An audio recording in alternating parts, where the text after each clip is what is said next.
मराठा समाजाला आरक्षणासाठी 2 सप्टेंबर काढण्यात आलेल्या शासन निर्णय रद्द करण्याच्या मागणीसाठी ओबीसी जनमोर्चाचे 2 पदाधिकारी बुधवारी जिल्हाधिकारी कार्यालयासमोर बेमुदत उपोषणाला बसले आहेत। ओबीसी प्रवर्गाअंतर्गत येणाऱ्या विविध जातीच्या समाज व संघटनांनी या उपोषणाला पाठिंबा दिला आहे। राज्य सरकारने मराठा समाजाला ओबीसी कोट्यातून आरक्षण दिले आहे, त्यामुळे ओबीसी समाजाचे मोठ्या प्रमाणात नुकसान होण्याची शक्यता आहे। सरकारने त्यासंबंधी काढलेला शासन निर्णय तात्काळ रद्द करावा अशी मागणी ओबीसी जनमोर्चाच्या वतीने करण्यात आली आहे। या मागणीसाठी ओबीसी जनमोर्चाचे पदाधिकारी तुषार वाढोणकर व चंद्रशेखर देशमुख बेमुदत उपोषणाला बसले। सत्यशोधक दिनाचे औचित्य साधून उपोषणाची सुरुवात करण्यात आली आहे। या बेमुदत उपोषणाला जिल्ह्यातील ओबीसी, विजयएनटी, एसबीसी, बलुतेदार संघटना, क्रांतिज्योती ब्रिगेड व महात्मा फुले बहुउद्देशीय संस्था, सावता परिषद,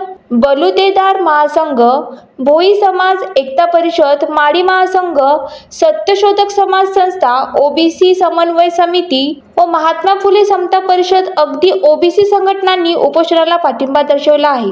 मराठा आरक्षणासंदर्भात काढलेल्या GR रद्द करण्याच्या मागणीसाठी बुलढाणा जिल्ह्यातील लोणार तहसील कार्यालयावर ओबीसीच्या वतीने मोर्चा काढण्यात आला। एकच पर्व ओबीसी सर्व, आरक्षण आमच्या हक्काचे अशा घोषणा देत मोर्चेकऱ्यांनी मागण्याकडे लक्ष वेधले। प्राचीन जीवनमान, भौगोलिक अलिप्तता, भिन्न संस्कृती, स्वभावातील बुजरेपणा, मागासलेपणा हे निकष बंजारा समाज पूर्ण करीत नाही, त्यामुळे बंजारा समाजाचा आदिवासी समाजात अर्थात अनुसूचित महाजातीच्या ST यादीमध्ये करण्यात येऊ नये अशी मागणी गोंडवाना गणतंत्र पार्टीच्या महाराष्ट्र शाखेद्वारा करण्यात आली आहे। या मागणीच्या समर्थनार्थ संविधान चौकात आंदोलन करण्यात आले।